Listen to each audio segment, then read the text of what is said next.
जय श्री राधे कृष्ण। भगवान विष्णु का किसी भी रूप में पूजन मानव मात्र की समस्त मनोकामनाएं पूर्ण करता है।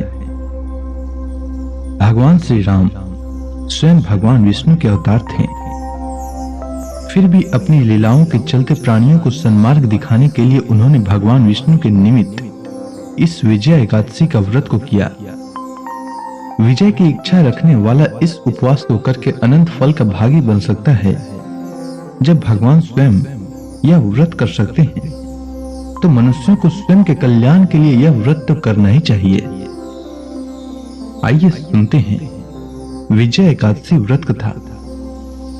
एकादशियों का महात्म्य सुनने में युधिष्ठिर को अपार हर्ष की अनुभूति हो रही थी। जय एकादशी की कथा का श्रवण रस पाने के बाद युधिष्ठिर ने कहा, हे पुंडरीकाक्ष, फागुन मास के कृष्ण पक्ष की एकादशी का क्या नाम है तथा उसके व्रत का क्या विधान है? कृपा करके मुझे इसके संबंध में भी विस्तार पूर्वक बताएं।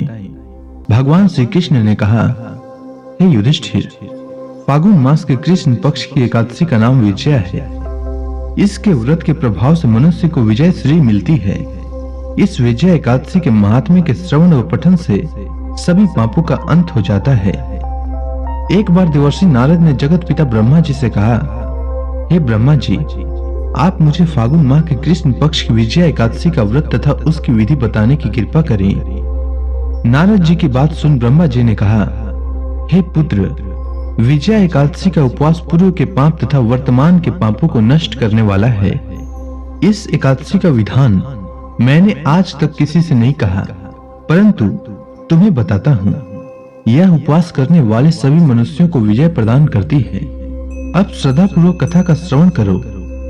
श्री राम को जब 14 वर्ष का वनवास मिला, तब वह भ्राता लक्ष्मण तथा माता सीता सहित पंचवटी में निवास करने लगे। उस समय महापापी रावण ने माता सीता का हरण कर लिया।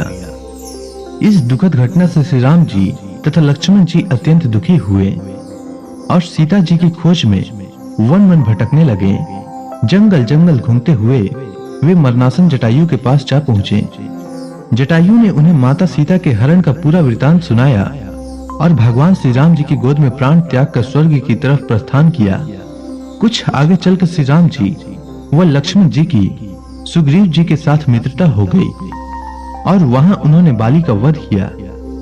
श्री राम भक्त हनुमान जी ने लंका में जाकर माता सीता का पता लगाया और माता से श्री राम जी तथा महाराज सुग्रीव की मित्रता का वर्णन सुनाया।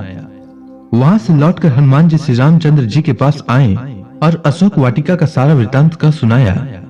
सब हाल जानने के बाद श्री रामचंद्र जी ने सुग्रीव की सहमति से वानरों तथा भालुओं की सेना सहित लंका की तरफ प्रस्थान किया।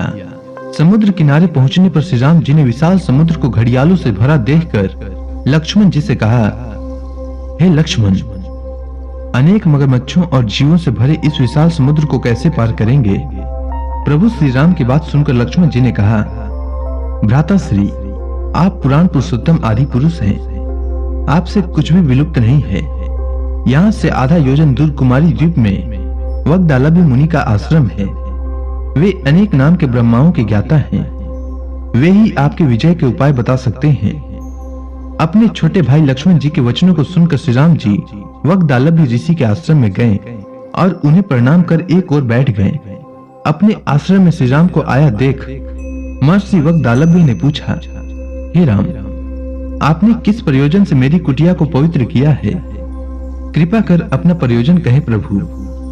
मुनि के मधुर वचनों को सुन श्री राम जी ने कहा, हे ऋषिवर, मैं सेना सहित यहाँ आया हूँ और राक्षस राज रावण को जीतने की इच्छा से लंका जा रहा हूँ। कृपा कर आप समुद्र को पार करने का कोई उपाय बताएं। आपके पास आने का मेरा यही प्रयोजन है। महर्षि वग्दालभ्य ने कहा, हे राम, मैं आपको एक अति उत्तम व्रत बतलाता हूं, जिसके करने से आपको विजय श्री अवश्य ही प्राप्त होगी।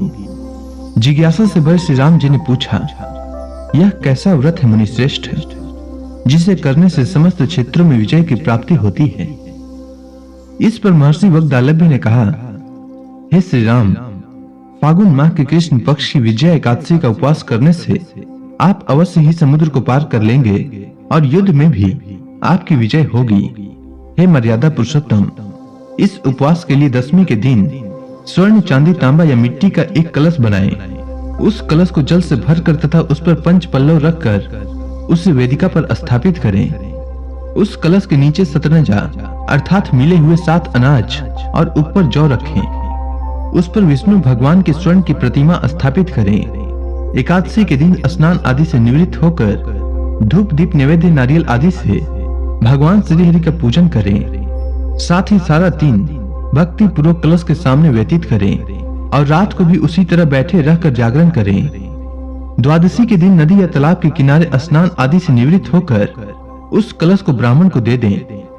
हे राम, यदि आप इस व्रत को सेनापतियों के साथ करेंगे तो अवश्य ही विजय श्री आपका वरण करेगी। मुनि के वचन सुन तब श्री रामचंद्र जी ने विधि पूर्वक विजय एकादशी का व्रत किया और इसके प्रभाव से राक्षसों के ऊपर विजय प्राप्त की। इसके बाद भगवान श्री कृष्ण युधिष्ठिर से कहते हैं, हे युधिष्ठिर, जो मनुष्य इस व्रत को विधि विधान के साथ पूर्ण करेगा उसकी दोनों लोकों में विजय प्राप्त होगी। श्री ब्रह्मा जी ने नारद जी से कहा था, जो इस व्रत का महात्म्य श्रवण करता है या पढ़ता है उसे वाजपेय यज्ञ के फल की प्राप्ति होती है। तो इसी के साथ विजय एकादशी व्रत की कथा समाप्त होती है। अगर आपको यह कथा अच्छी लगी हो तो कमेंट सेक्शन में ओम नमो भगवते वासुदेवाय लिखना न भूलें। धन्यवाद।